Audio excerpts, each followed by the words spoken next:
Hello everyone and welcome to my channel, and today I'll be reading a Feixiao Listener by me. So let's get into it. You barely remember the moment you hit the ground. 1 second you were stumbling along the dimly lit path back home, trying to keep the pressure on the deep gash across your side. And the next, the pain had become too much, and your legs buckled under you. You collapsed onto the stone floor, vision blurring, each breath more labored than the last. We don't know how long you lay there, feeling the blood trickling down your side. But when you next opened your eyes, Feixiao was kneeling by your side, her hands hovering over you, and her eyes were wide, her pupils blown in a way you'd never seen before. She was murmuring something under her breath, words you couldn't quite catch, a steady mantra that might have been more for her reassurance than your own. Feixiao. You rasp, even though that single word burns in your throat. Her gaze snaps to you, and in an instant, the relief in her eyes is so palpable it nearly overwhelms you. She leans closer, her voice low and controlled, though there is a tremor beneath it that betrays her worry. You idiot. What were you thinking? Trying to make it home like this? I didn't want to worry you. Guess that didn't work out. You mumble, a weak attempt at humor in your tone.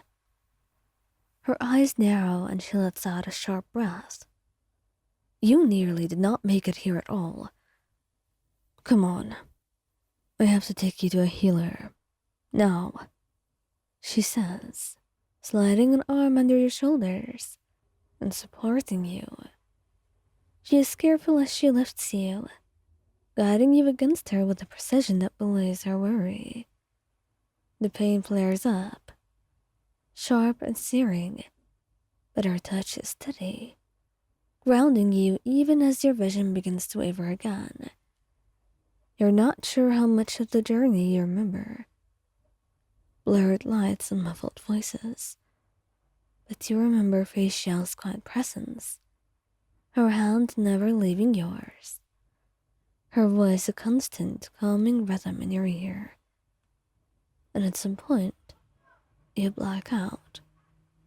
When you wake, you're lying on a cot, the sterile scent of medicinal herbs filling your nose. It takes a moment for the fog in your mind to clear, but then you feel it, a warm hand resting lightly on yours, grounding you. You blink, turning your head, and there she is, sitting beside you, her gaze soft, yet intensely focused. Finally awake, are we? Her voice is quiet, but there is a note of relief that she cannot quite hide. Feixiao. Your voice comes out hoarse, and you try to sit up, only to be met with a gentle yet firm hand pressing you back down. Don't you even think about moving yet. The doctor said you needed rest. That was a nasty wound, she says, and you manage a small smile, though you can feel the ache deep in your bones. So you just did what you wanted after all. She rolls her eyes, though her hand remains on yours, a grounding, steadying presence. Of course I did. What kind of partner would I be if I left you bleeding out in the middle of the street without even thinking about taking you to a doctor? Could have let me fend for myself. You joke. So there's that exhaustion in your voice. The thought of her seeing you so vulnerable feels strangely intimate, and you cannot quite meet her gaze. Don't be ridiculous. I would never leave you behind, especially not when you need me most. She huffs, but there is a gentleness to her tone, and she leans closer, her fingers tracing lightly along the edge of the bandages wrapped around your side.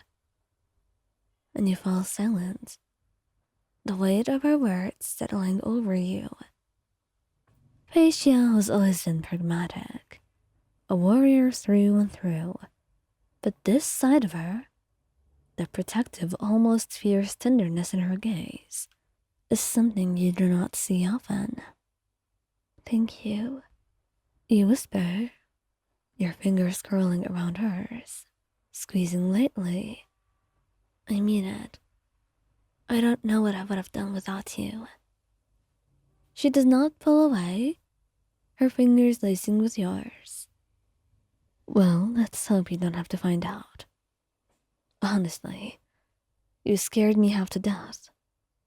I didn't even know Foxians could get themselves into such trouble nowadays. A chuckle escapes you, though it turns into a grimace as the pain in your side flares up. Feixiao's hand immediately moves to steady you, her touch light yet grounding.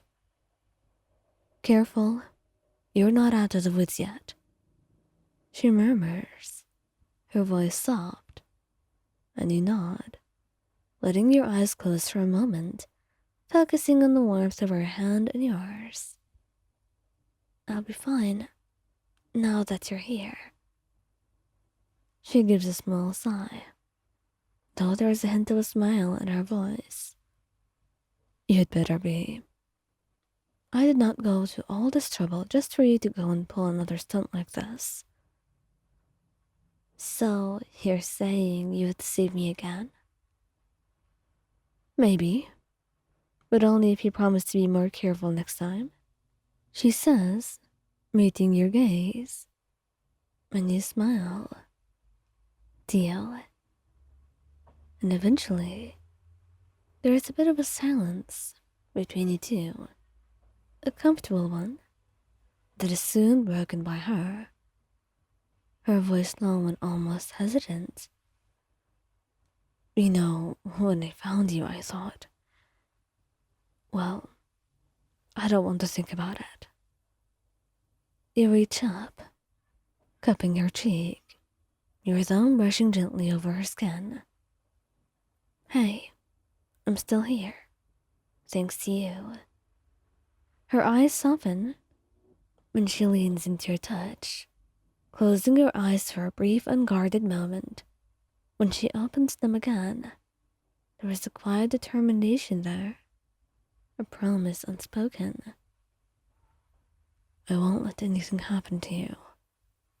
I promise. She whispers, kissing your palm, and you smile, feeling your heart flutter at this entire interaction, and knowing that every word that she said would be a promise that she would keep.